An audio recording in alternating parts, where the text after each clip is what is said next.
I want to know, what are you going to talk to your wife about? Did you get what I told you entirely? Should I give you an email? Should I call her myself? That's my favorite thing. Let me call her and explain everything because I know what I'm talking about.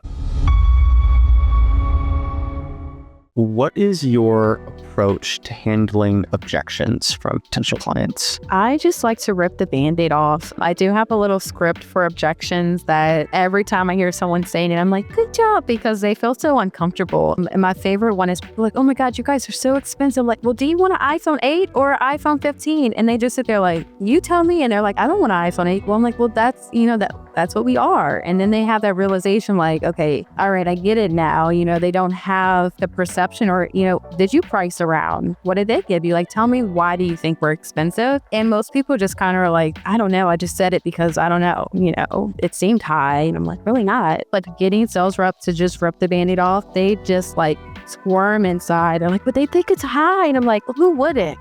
I say that at a cup of coffee, but I'm still going to buy it.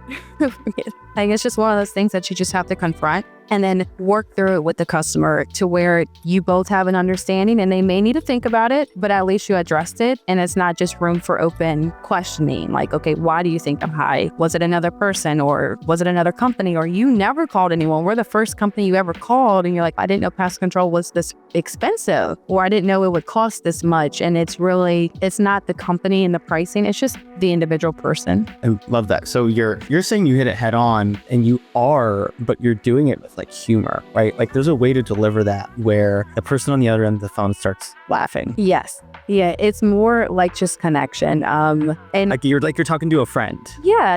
I'm like, we're not doctors. We're not going to kill anybody. It's easy. It's easier to conversate with someone and make them feel just as human, per se, because there is expensive services. But again, what do you want? What are you looking for? And then we can go from there. And we are sometimes out of people's budgets, but we have ideal clients and an ideal market where not everyone can afford our services. That call's a little bit different, but they still love us after the call. They're like, oh man, now I have to call Jimmy Joe with the ugly truck. And I'm like, sorry, call us back if you would like to pay for our services. Are there any other specific objections that are most common and that you have ways of handling? I think the most common that stumps people up is when they will say, well, I need to talk to my husband or my wife, or I'm actually the tenant, not, I don't pay for any of this stuff.